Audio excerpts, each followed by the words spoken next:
Hey, what's going on, everybody? Right now, you're listening to the That's Textbook Sports podcast. Appreciate all of y'all tuning in to this podcast and my podcast episodes previously. I appreciate your love and support. Um, Follow me on social media. The links to my social media will be in the description below. I'm talking about the links to my TikTok, Twitter, or X now, Spotify, YouTube will all be in the description, so make sure you go check those out. Once again, I appreciate every single one of y'all who are my supporters. Y'all mean a lot to me from the bottom of my heart. And let's just talk about championship weekend. What we had: Baltimore Ravens, Kansas City Chiefs. Obviously, Kansas City Chiefs walk out of that game with a 17-10 victory. Patrick Mahomes, you can't bet against this guy. I mean, he's reaching that level of Tom Brady where you're like, you know what? I no matter what, I can't bet against this guy. Somehow, some way, he's just gonna find a way to win the game. He has that effect on the game, the teams that he plays, whether he's at home or on the road. And then in the NFC, San Francisco 49ers, Detroit Lions. I mean, a real heartbreaking game if you're a Detroit Lions fan or if you're someone that was even you weren't a fan of the team but you were rooting for the Detroit Lions. Really tough break for them. You have a 24-7 lead at halftime. I think it was a Yeah, seven. I think it's just, my math might be totally wrong, but and I know they said on the broadcast it was a 17-point lead, and just like that, I mean, like classic Detroit Lions way to lose a game, even though maybe you felt like with Dan Campbell, this team had a different identity, different culture. The demons, ghosts of their past were somehow, were gone of this team because it felt different. I mean, they won two playoff games at home. They're in the NFC Championship game. This is something we've never heard about with this franchise ever. And just, I mean, the a lot of talk is going to be on Dan Campbell. I'll talk later on that, and I'll give my 2 cents on what I think. Uh, but yeah, a lot of tough breaks for them. The fourth down missed conversions, didn't execute there. The interception that should have been, which actually would, and then it resulted in that crazy Brennan Ayuk play where he goes down to the 5-yard line. And then once things started rolling for the San Francisco 49ers, it was just an avalanche of success for them and an avalanche of complete destruction, horror for the Detroit Lions. So we'll talk about championship weekend. We'll also talk about the Super Bowl matchup, who I'm gonna like so far, what's the matchup, keys to the game that each team has to look forward to. I mean, both really physical games. So these teams are gonna get that extra week of rest. I don't know how much we're gonna be talking about the Pro Bowl. A little bit talking about who I think should win the awards that'll be, I think, announced February 8th. And yeah, I mean, special episode, special program. Sometime later on this week. I don't know the exact date so far, but follow me on social media. I'll keep you posted there. Gonna be doing the Jerzon Newton, Illinois defensive tackle film review, film breakdown. I'm really excited for that one. So, I mean, just make sure you hit the subscribe button, and once you do, hit that little bell, turn on the post notifications. You don't want to miss any of the content that I have coming up, and it's awesome to talk ball with y'all, and let's just get straight into it. As y'all know, that's textbook.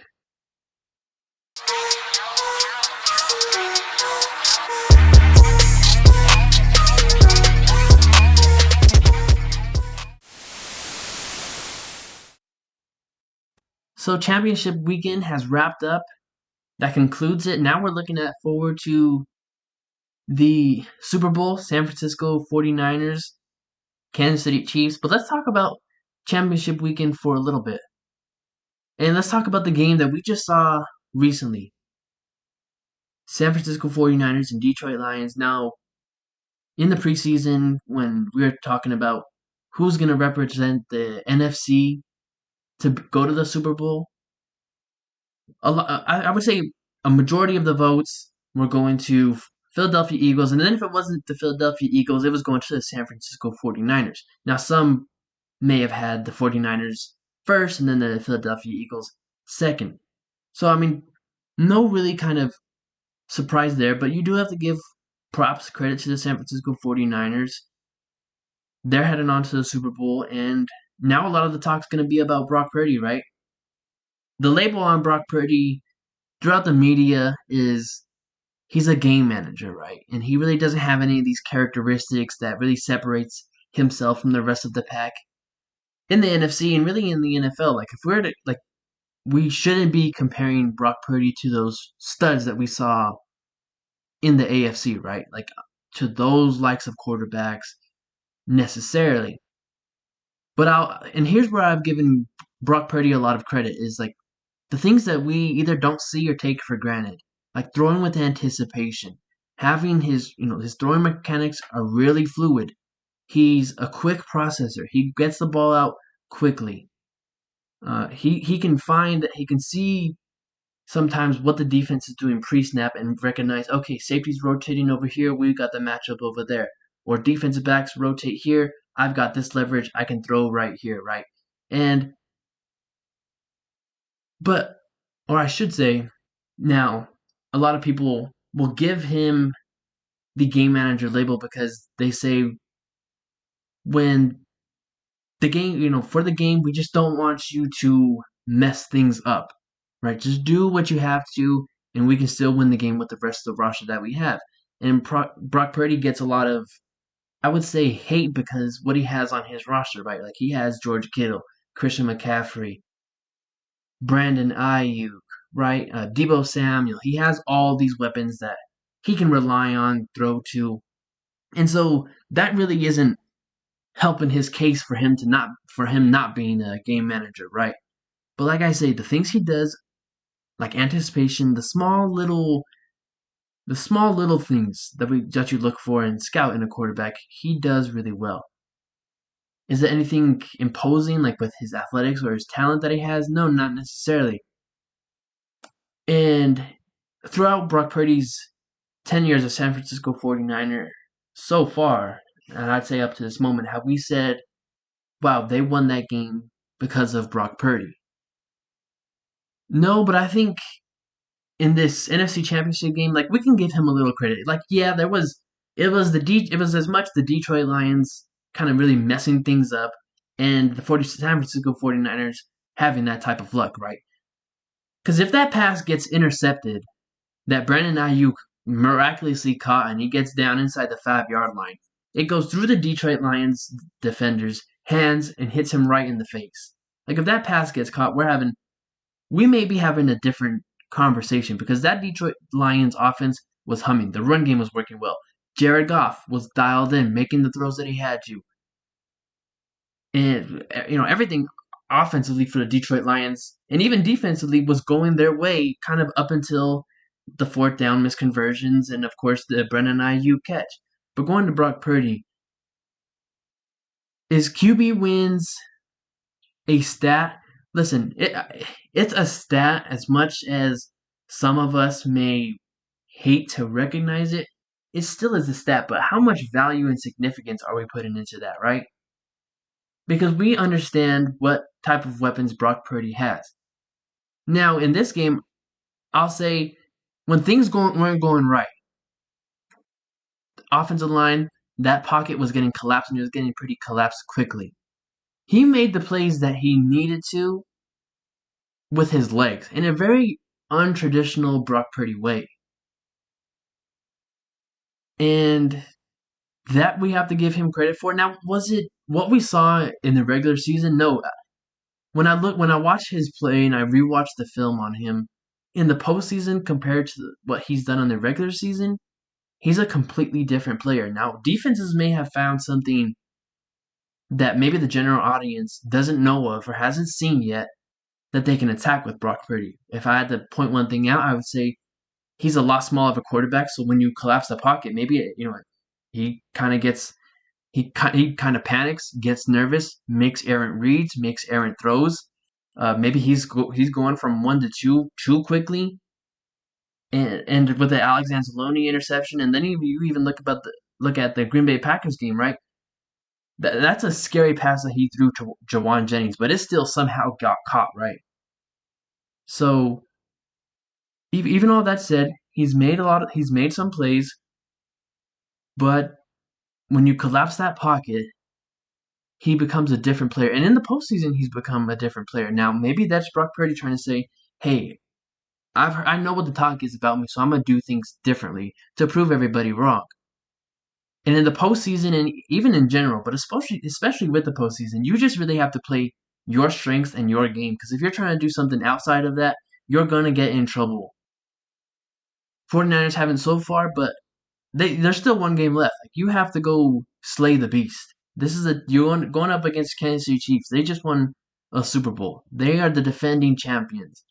You're going up against arguably the best quarterback, not only of this generation, but best quarterback of all time, and even most talented. So you have to.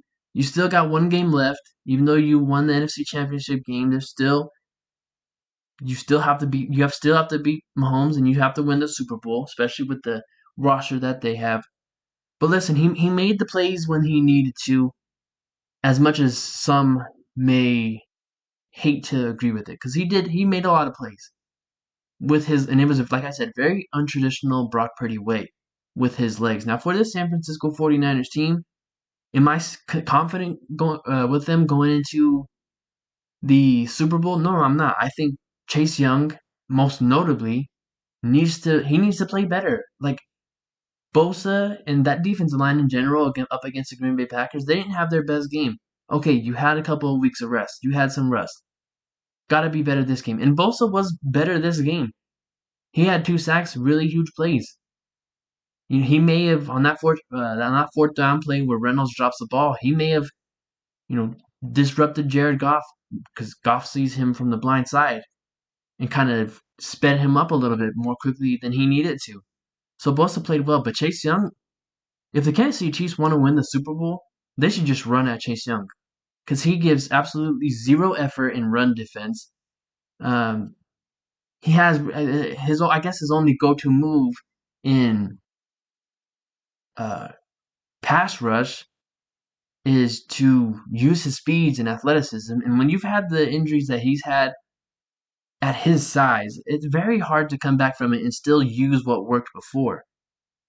So I mean, Chase Young needs to be better, and that defensive line has to be a lot more better, especially up against Patrick Mahomes because Mahomes doesn't have these crazy athleticism, but it's still like, man, how did he get out of that? How is he running away from these defensive linemen, these linebackers, and that sort of thing? And Mahomes' pocket awareness is just absolutely out of this world as well. So the defensive line has to play better. And that goes with the defense in general. Like defense has to play better. And then with the San Francisco 49ers offense, you got to get CMC going. You saw what the Chiefs rush defense looked like up against the Buffalo Bills. And you have Christian McCaffrey. Like that has to get going. And I thought they did a really good job of sticking to the run game. And even when it wasn't working, just you have to keep going at it, keep the defense honest. Purdy is gonna have to make some plays. Um, and then really, Kyle Shanahan really has to step up. Like we've seen Kyle Shanahan not perform his best in the biggest moments, right? And maybe it's what the defense is doing and how they're defending, but it's not the same type of Kyle Shanahan offense. And like I said, like look, listen, the playoffs are a different beast. What worked well in the regular season, probably 50-50 chance may or may not work in the postseason. And every weakness that you have is heightened to the 10th degree. So you have to be at your best. Kyle Shanahan has to be at his best. There has to be, I would say, a lot more spacing with that offense. Like double slants is a staple in the NFL, but it's also very tough. And a lot of you have to give credit to the Detroit Lions defense too, because a lot of those plays were locked up. So, I mean, credit to Brock Purdy and the San Francisco 49ers, and absolute devastation for the Detroit Lions. Um, yeah, I mean that one is tough. I know there is going to be a lot of blame on Dan Campbell, and I think that's going a little bit too extreme. Like when you make the postseason, that may be, and you make it that far, like the Detroit Lions did, that may be your only chance to win your conference and go to the Super Bowl. It's very rare that you get those types of opportunities repeatedly. Now it's I would say an NFC that's, I mean, it's the 49ers because they won the conference, but then who else? Because the Detroit Lions played really well up against the 49ers. And hey, momentum here, momentum there, a catch here, catch there, decision here, decision there. They probably and most likely escape out of that game with a W, and now we're talking about them in a completely different light. But as it goes for Dan Campbell, I think listen. I'll say this: I disagree with the decision to go for it when the game was tied at 24. Like you could have recaptured momentum right there, kick the field goal. Now, hey, maybe the 49ers do get a touchdown. Well, you can go back after with a touchdown of your own, right? And it's just those what if. I mean, it's the N if else. So what if this happened? What if that happened? And it's so easy to look at it within hindsight. Now, within the decisions, I want to go back. I think this was a much more key moment than a lot of people are giving attention to. Watching that game, go back to when the Detroit Lions had the football in the red zone before half was going to end. It was fourth and goal, but the Lions were at the 2 yard line. So very, very similar. A 4th and 2 from when Reynolds dropped that pass. We know Dan Campbell's motto, right? There's been memes on the internet and jokes around the league saying that Dan Campbell is, if he's playing blackjack and he's got two kings or he's at 18, he says, "Hit me." We just see, that was his motto, and we even see, we even know the quote, "Kneecap here," kneecaps, all of those sorts of things. So we knew he was going to have an aggressive mindset. But before half, they decide. I mean, he kind of waited too, to kind of think it out, and then he decided field goal.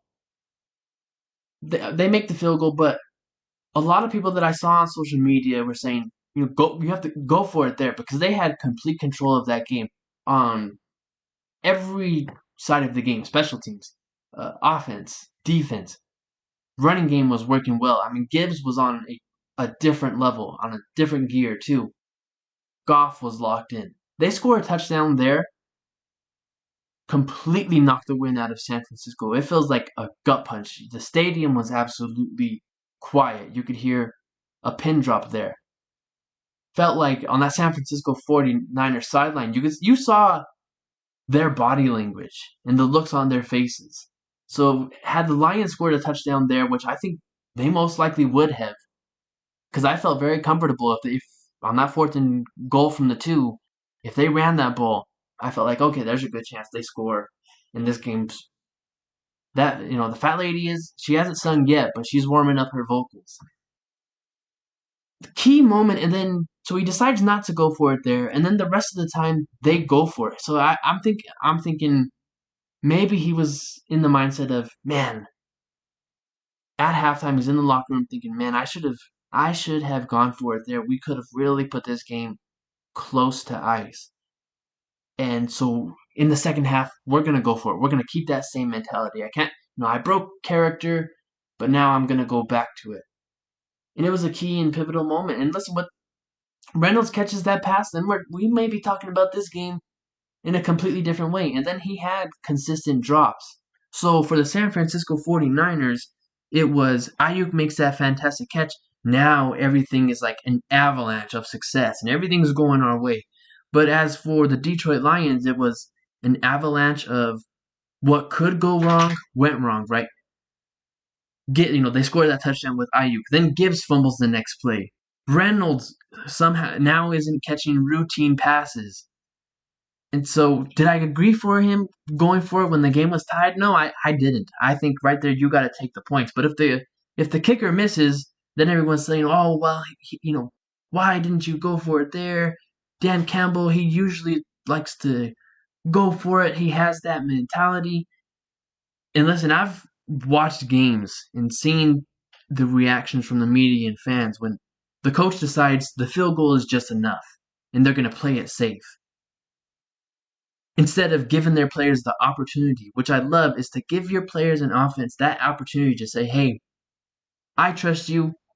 It's all about execution. Go out there. You make the play. You decide this game. And unfortunately for the Detroit Lions, their season ends in heartbreak. Very tough. But listen, I know the saying is you might not, every moment you get, every opportunity, you gotta strike while the iron's hot because you never know when you might be back. Well, that's a pretty, I guess it's just a kind of a top heavy NFC, right? 49ers, maybe the Philadelphia Eagles, although we don't necessarily know. And everyone else is kind of still fighting for that one spot outside of San Fran. And the Detroit Lions they're drafting really well. Brad Holmes he's turning that franchise around along with Dan Campbell. Losing Ben Johnson is gonna hurt, but I trust them to find the right guy for offensive coordinator. They know that's gonna be crucial. I like what Aaron Glenn has been doing with a unit that on paper really wasn't that well. So in the draft, which is what they've done really well these past few years with Brad Holmes, you can go get some more defensive line help for Hutchinson, or you can get someone established in the secondary. Really like where things are going for them, and I know it pains me to say too, and I know it must be a pain for every Detroit Lion fan to say maybe next year, but the future is still bright within that team. And now to switch gears over to the AFC. I mean, you have to give credit to Patrick Mahomes and the Kansas City Chiefs, right? It was one of the best defenses. You know what? I've scratched that. I'll say it's the best defense Patrick Mahomes has had in his time at Kansas City, but then it is, the worst offense he's had in his tenure there too. And yet they still make it to the AFC Championship game, and not only that, but now they're going on to the Super Bowl with a chance to go back to back, something we haven't seen since the Patriots and their dynasty. So, I mean, credit to Patrick Mahomes. He's reaching.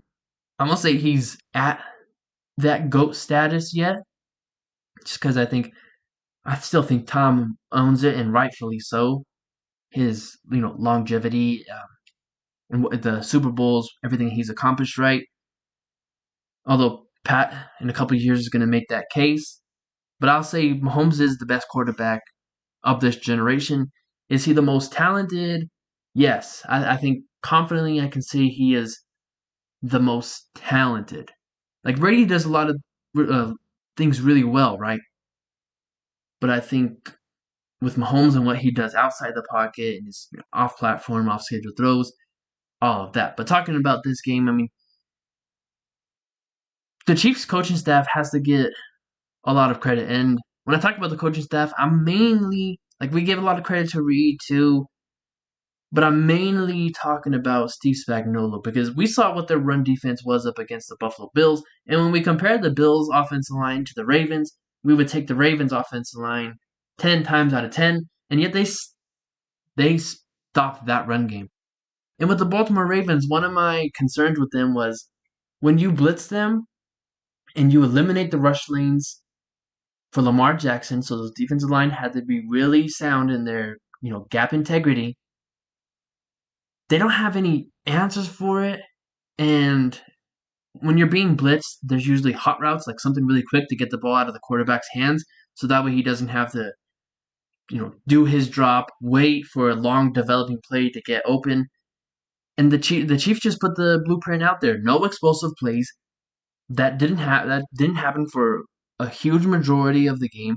they stopped the run game, and I mean they converted on third down. They got turnovers as well. So give a lot of credit to Spagnuolo what he's done. And then you look at the Chiefs' offense, like they took control and they were firing hot, right? Kelsey and Mahomes, that duo is insane. One of the best. I know statistically they have the argument to say they are the best duo the NFL has ever seen. I'll give it a little bit of time. I don't want to. I think they're really really good, and when I'm saying I think they're really really good, but it's not a slight at them.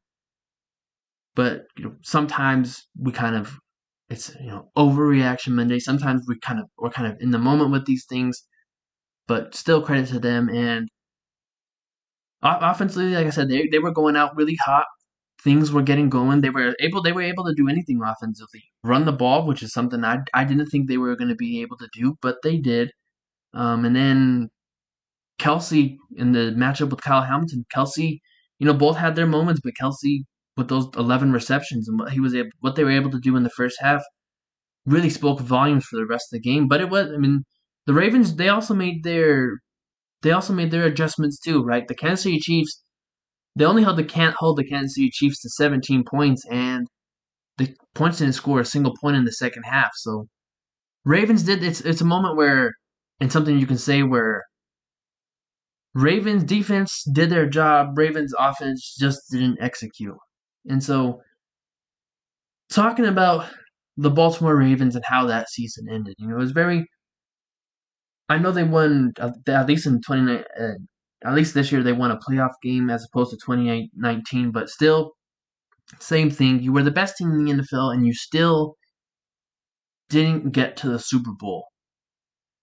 You know, I mean, a tough, brutal way to end. They really weren't clicking on all cylinders. They weren't finding much of an answer for the blitz for Lamar Jackson. Everything was long developing pass plays, and their running backs, Justice Hill, Gus Edwards, bless them, but I mean, they couldn't stand anything in pass protection. They were missing assignments in pass protection, whiffing on blocks, and Lamar turned the ball over. Like stat wise, Lamar's turnovers and completion percentage, all that was he played a I think he played a role in them losing this game. Obviously, with his turnovers all and some of that, he missed a couple throws, and there was some throws he wished he had back. But I also feel like they relied a little bit too much on Lamar Jackson. Right? He did. He had that one completion to himself, and really Odell. Maybe he wasn't getting open, and maybe Lamar Jackson just wasn't hitting him. But he only had, I think it was 2 catches in the game, couple of targets here and there. Zay Flowers was really the only productive wide receiver that the Baltimore Ravens had. Andrews coming back. You hope for a better performance from him or a little bit more production. That wasn't able to go. You couldn't connect with Isaiah Likely.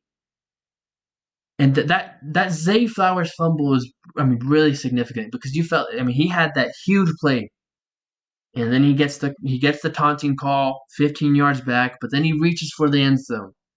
And if you're gonna reach for the end zone, you better be right because we saw it with McCole Hardman. He reaches for the end zone, fumbles, touchback. Buffalo could very well that could have changed the momentum for Buffalo, and they could have won that game.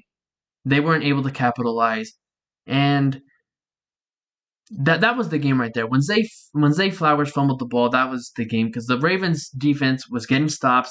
The offense, if they were to get any momentum out of that, you score a touchdown there. Now it's 17-14, and we saw the possessions they were able to get back.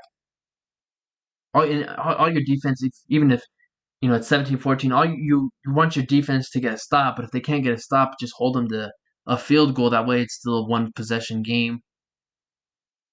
I mean, a really tough way to end, and I know there's going to be a lot of conversation about is Lamar Jackson a playoff choker. I can't go that far. And listen, I am one of the hugest fans and supporters of Lamar Jackson. dating back to his Louisville days. And but every time he's learned, like when people said he couldn't be a traditional pocket passer, this year he was able to become that. And so when people say he wasn't going to make it into the NFL and that he should have done a position change, but now he's a unanimous MVP and he's going to win his second MVP. I know he doesn't have the hardware that every team is fighting for when the regular season starts, but you still, they're going to be back into the postseason. I would imagine you probably going to lose Mike McDonald, your defensive coordinator. That's going to be huge. How do you replace him? You have some key free agents during this offseason, and financially, where are you going to be at because you have Lamar on that huge contract? So what's your flexibility going to be like in free agency? But this organization, Eric DeCosta, and even before Eric DeCosta was there with Ozzie Newsome, they draft historically well. They draft really well. Like Isaiah Likely, he's given them some production. You look at the stars on their team, a lot of them are drafted. Kyle Hamilton, the best safety in the NFL, and he was making his case for it yesterday too, as well. Difference is it's a tough AFC, so how much of that is going to be true? Like, are they really going to be back to the AFC Championship game? I'm not so sure they're going to be back for the AFC Championship game. Playoffs, maybe, but I don't think you're going to be the ones. You're going to have a lot of teams like Burrow's going to get healthy. They're obviously going to make some moves. Will they re-sign T. Higgins? That's looking like it's not going to be very likely, but still, who knows? And there's a lot of who knows right now. And for the Baltimore Ravens, I mean that's tough. But Kansas City Chiefs in the Super Bowl, I feel really confident in them winning the Super Bowl. Like Mahomes, he's obviously going to do his thing. Pacheco's doing his thing, and then Marquez Valdes-Scantling.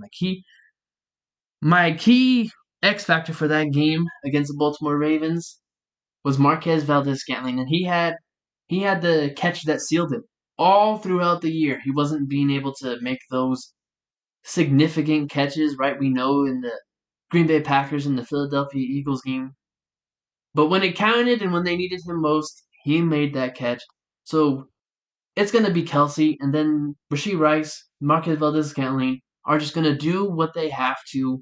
If the Kansas City Chiefs do that, I like where they stand. Although their run defense, I'd say, is worrisome. But with their blitz packages, if they're able to get to Brock Purdy, and when I've seen him under pressure in these playoffs, it results in a great way for the defense, not so great for the San Francisco 49ers. So there's problems there. Right now, looking at it, I like Kansas City so far, but I'll have to grind out on the tape a little bit more to see. But let me know, my audience out there. I appreciate you all you know, listening to this podcast so far. But let me know in the comments, who do you think is going to win, and who's going to be for the team that you have picked to win. Who's going to be the X factor? And hey, I mean, let me know your score predictions. I know it's a little bit too early to be talking about who we think is going to win and score predictions, those sort of things. But let me know. Maybe we have a Nostradamus, or what is that? Where someone can predict the future, right? So who knows? Let me know what you think in the comments, and like I said, greatly appreciate your support and participation. And now, in other news around the NFL, let's talk about the head coaches, right? There's only two teams that need a head coach right now, and they are the Seattle Seahawks, Washington Commanders. Huge opportunity, and I think it would be for the Seattle Seahawks specifically, it would be a huge missed opportunity, wrong decision to hire Dan Quinn as a head coach. We saw, he's a good defensive coach for the regular season, but then we saw how they got manhandled against the Green Bay Packers and how they were able to make zero in-game adjustments against the Green Bay Packers in that playoff game. And then we've seen what he's done as a head coach with the Atlanta Falcons. He got the offensive coordinator right, and it just so happened that offensive coordinator became one of the best, offensive coordinators, offensive minds in the whole entire game. So then after that, what were the Atlanta Falcons? Now, if I'm either one of those teams, I'm getting one of Mike Vrabel, Ben Johnson, Mike McDonald. One of those three. And there's only two teams left. Like we saw all these other teams. Chargers, they got Harbaugh.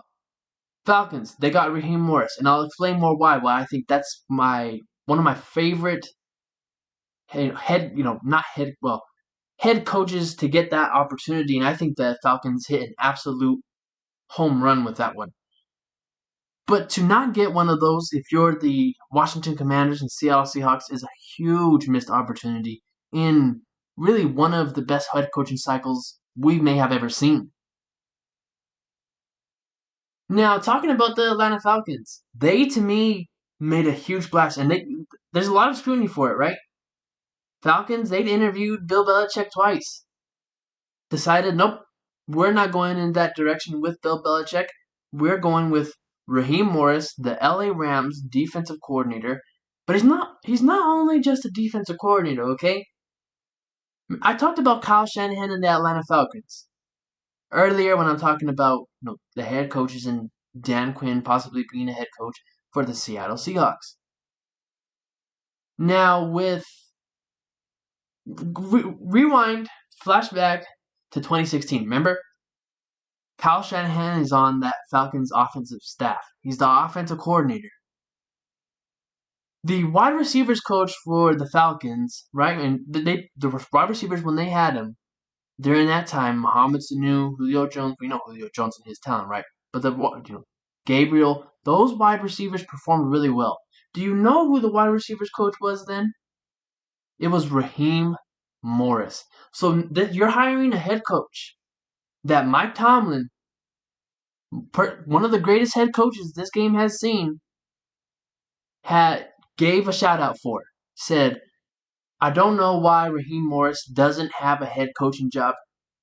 In my opinion, he's one of the best head coaches I have ever worked for or worked with.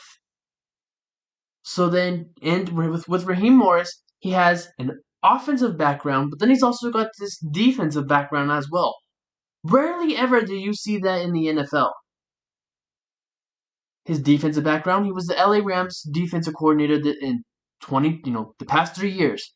Do you know what the LA Rams defensive strength of schedule those past 3 years were? 10, 2, and 3.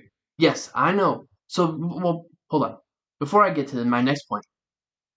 So they face really good offenses, right?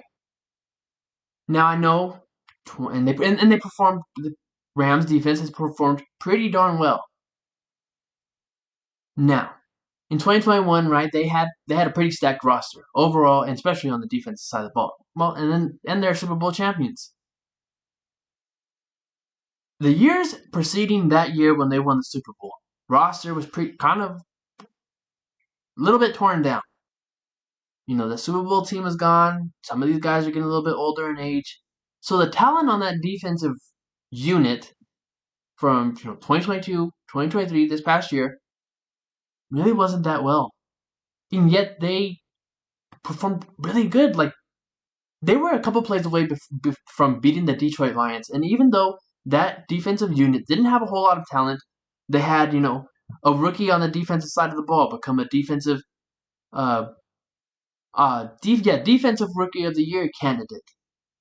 And they performed pretty darn well as a unit, even though they didn't have that much talent. So my main indicator when I look at these potential head coaches, is how well did their unit perform and what was the talent like? Talent on the LA Rams defense performed really well. Past couple of years, strength of schedule was really hard. Unit performed well.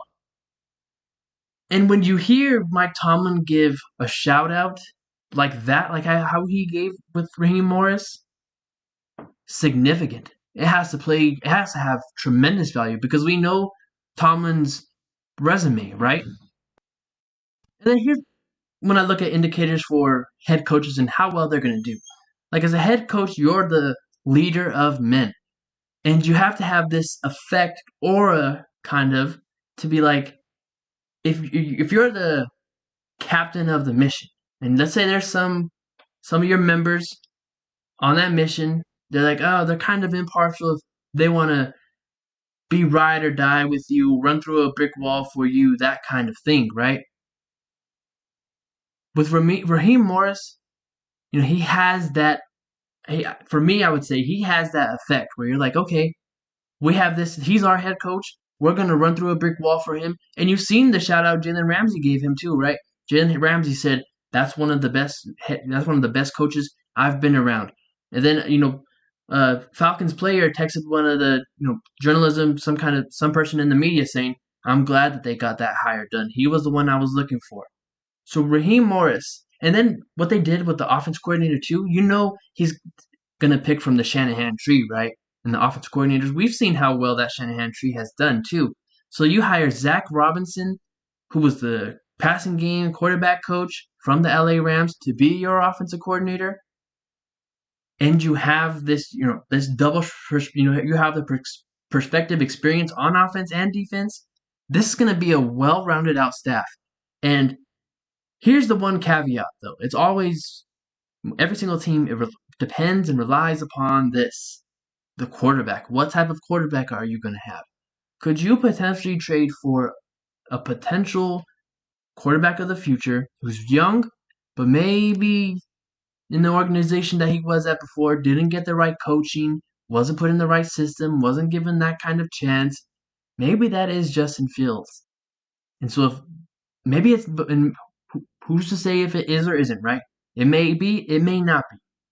But with how well rounded out this staff is, and the resume Raheem Morris has, the effect he has, how much players are able to be ride or die for him, to gather around him, run through a brick wall for him, speaks volumes. And I think, depending on the quarterback play, he could be the coach of the year this upcoming year. And with how the NFC South is looking, the Falcons, if they get it right for the quarterback position, may just win the division and make a pretty significant run in the postseason. And here's the last segment I have for this podcast. It's bold take-ish, but it's a bold take with a unique and kind of different perspective. Saying, we always talk about the most valuable player, right? And we're talking about all these players and sorts of things. We do have Coach of the Year awards given too.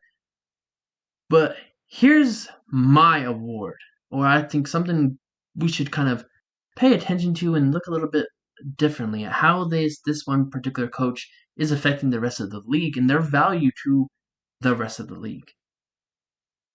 So my most valuable coach goes to Kyle Shanahan. And I know Kyle Shanahan, he's had his mishaps, miscues in crunch time games in the Super Bowl as well. He's been there once as a head coach, missed, offensive coordinator, missed. We know how both of those went, but his offensive mind and architect, right? It's brilliance on display. The way he's able to get his playmakers, put them in the best situation to succeed, and really rely on their strengths, and then his understanding of defenses, really complex, high top, top of the line smarts, right?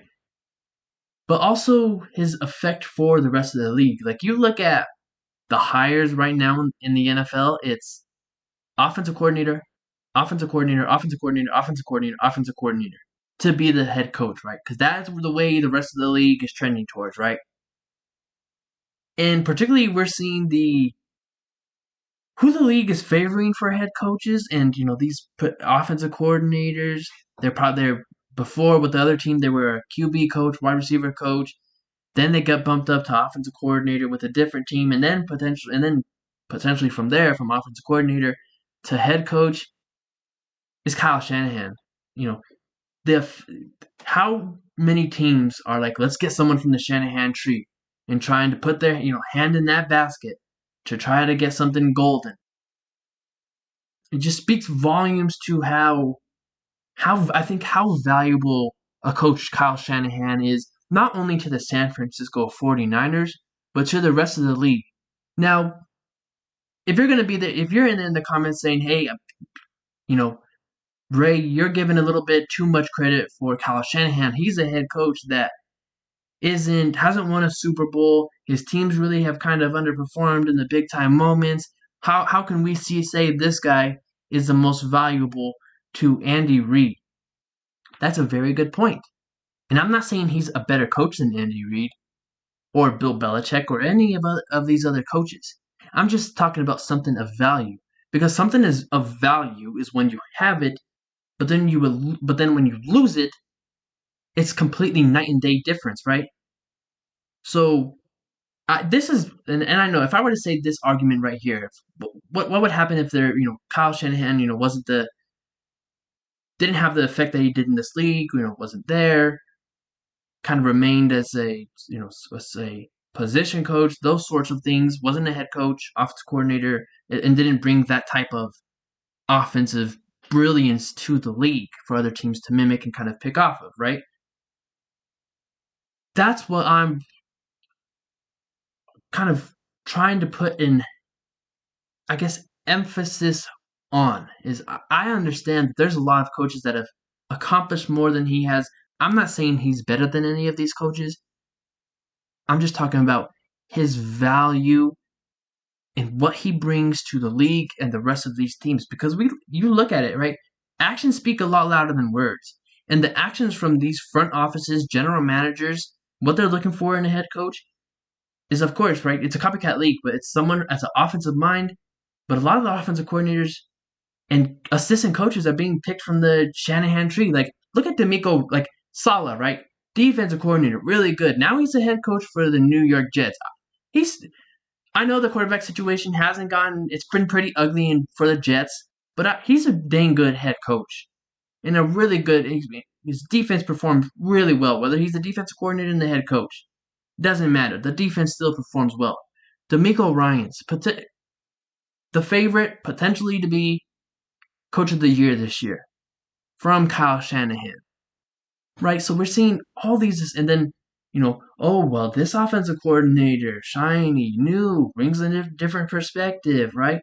He was from the Shanahan tree. We all know the graphic of the Washington Commanders and the assistant coaches they had on that team, right? Slowick, McDaniel, Shanahan, LaFleur, McVay, right? And I'm sure plenty others. But and that's what I'm talking about. The value and what the rest of the assistants. Now, all these other guys, credit also respectively to them, right? It's not all just Kyle Shanahan, right? These guys bring in their own different offenses, their own perspectives. They bring what they want, to their offense and their team, right? But the value that has among the rest of the league when they say, "Oh, I worked with Kyle Shanahan. Oh, okay, our offense is going to be really good. We want you on the roster." That's what I'm talking about. So we need to give more, I guess, recognition, right, to the Shanahans, because Mike Shanahan brought in when he was the coach of the Denver Broncos. It was tough for Elway had all this fantastic talent, right? But then Shanahan got along, then Davis, Sharp, and they were able to get their things going, win 2 Super Bowls. They brought this kind of, their style, Shanahan style to that offense of the run game, right? With Terrell Davis, the wide zone runs, and all of that. Like I said, I think we need to talk about the Shanahans a little bit more among the football royalty. And that's my argument, I'm not trying to, and even I'll say this too when I'm giving my opinion about sports and talking sports and doing film breakdowns, is I'm not trying to say my opinion is the end all be all, but let's just bring a different perspective to things, right? Let's think a little bit outside the box. And, my 2 cents is, my 2 cents. I appreciate all of yours, and I leave my 2 cents, and I love you all to leave your 2 cents. Take it, leave it.